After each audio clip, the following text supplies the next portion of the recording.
Alright guys, well I have been working on this thing for about 3 hours here, and I've got the transmission out. Transmission, transfer case, both drive shafts. We're down to the flex plate, and it doesn't look terrible. However, I don't know if you can see how rusty that looks. It just looks a little odd to me, and I'm able to move it a little bit. So I think I'm going to go ahead and remove these bolts, take the flex plate off, and see how it looks. If it's not broken, I think I'll put it back on. You can probably see I've replaced one bolt here in the spacer, the adapter that goes between the engine and the transmission. It's really a spacer because the transmission doesn't really bolt to it. It bolts right to the back of the engine block. So I can go ahead and crank this thing over and try to start it if I need to. But I think before I do that, I'm going to dig just a little bit deeper here and see what's going on. So figured I would show you that before I pull this apart. If there's nothing there, there's nothing there. But boy, it sure would be nice if it's just a cracked flex plate and it doesn't need transmission work. So I'm going to keep digging into it, and we'll see what we come up with.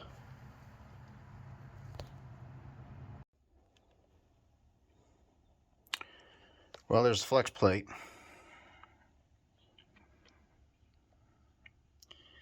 Can you see something wrong there?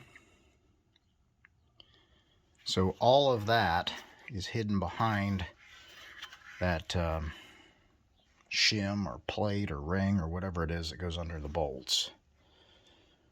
This dude is cracked all the way around. You can see it even more clearly on the other side. This is the side that would have been bolted to the crank.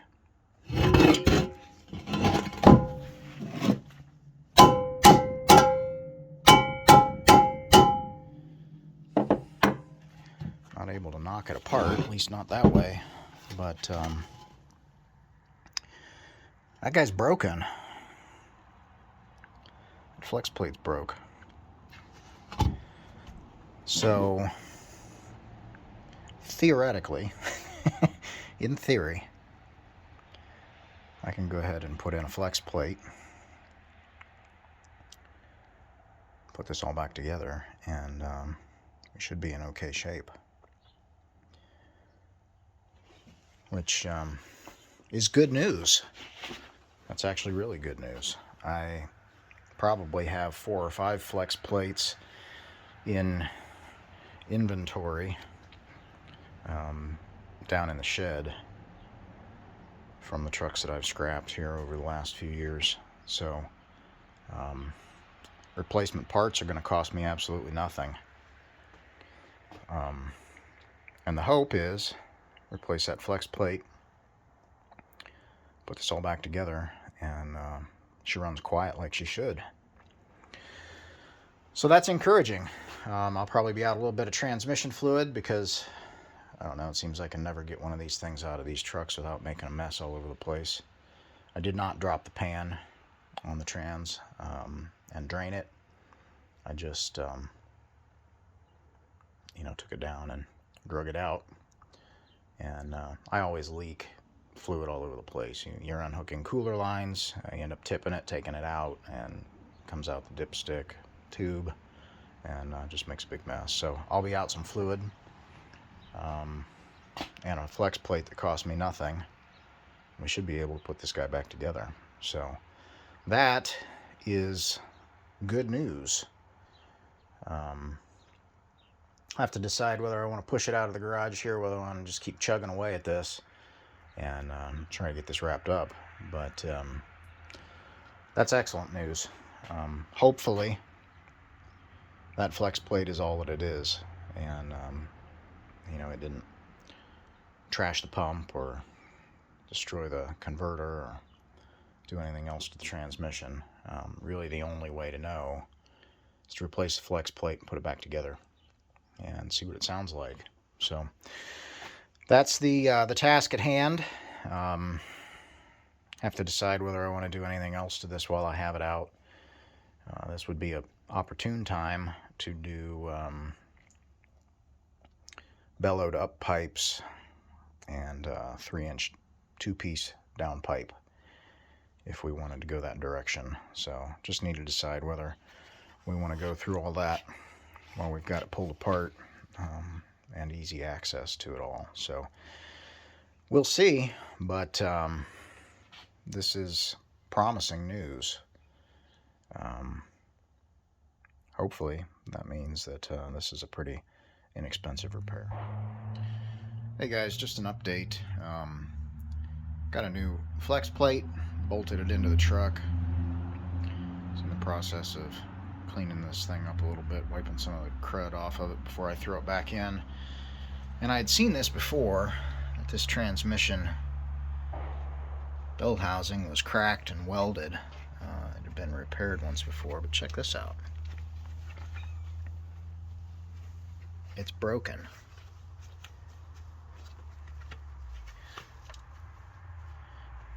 I don't know if you're able to see that, but I can pull on it by hand and move that around. So that probably needs to be addressed. So we'll have to decide whether we look for different trans or take this one to get welded. Kind of leaning towards the latter. But I don't see much use in putting it back together without addressing that. So maybe we won't be reassembling this today. Honestly, that's probably alright.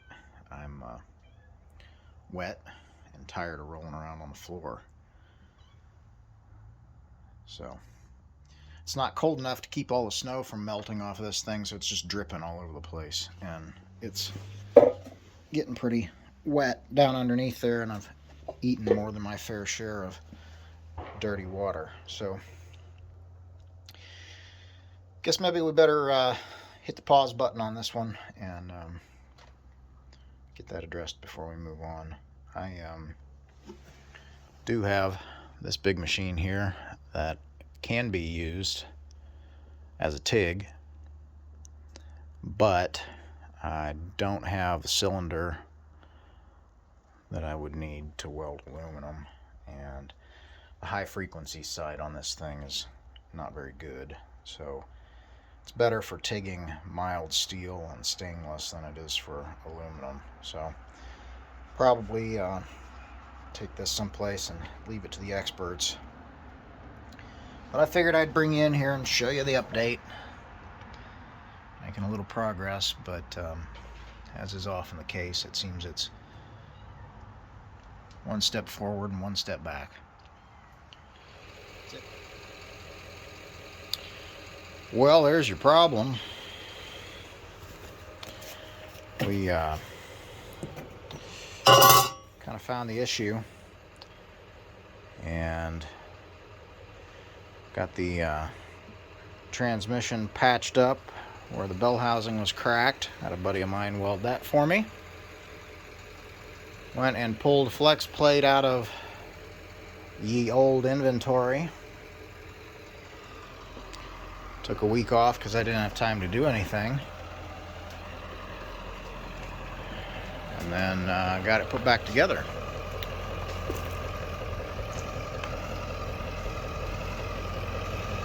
I'm about a quart of transmission fluid away from sticking a fork in this one and calling it done.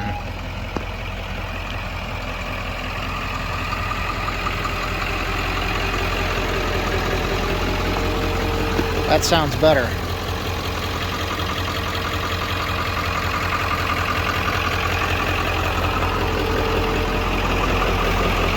So, relying on parts that I had here, tools and skills that I've acquired over time, and the help of a good friend, we got this project done.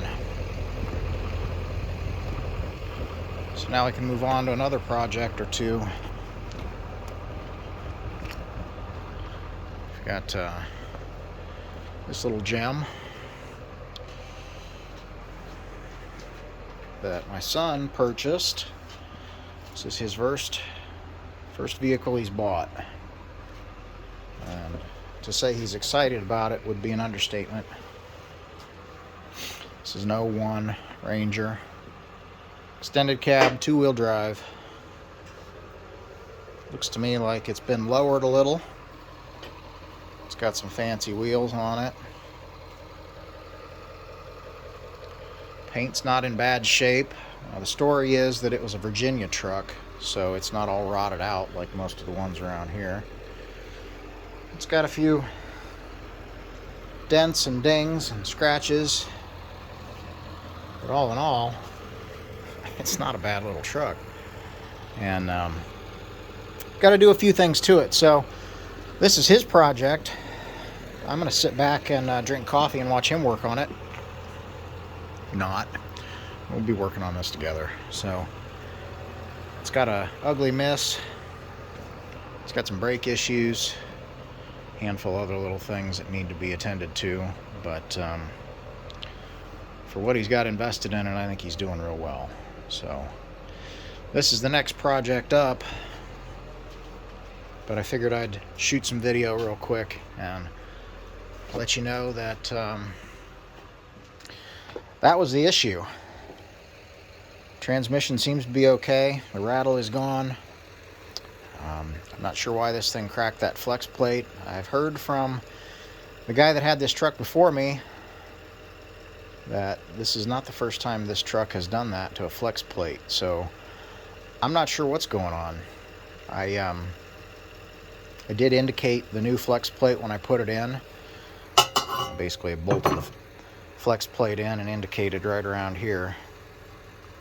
There's a mag base indicator stuck to the oil pan, and I've got like 12 thousandths run out in 360 degrees of rotation. So that does not seem excessive to me. I'm not sure what the deal is that this thing's eating flex plates, but it's not an expensive fix, even if it is a little time consuming. So we'll stick a fork in this project for now and call that one done. Pleased to have that truck back on the road and have the use of it again so I can keep my crew cab off the road. But I figured I'd close out this chapter in the story, let you know what we found. So that's it for now. I guess we're gonna spend some time working on Blue Thunder here. See what we can come up with. It's a nice little truck.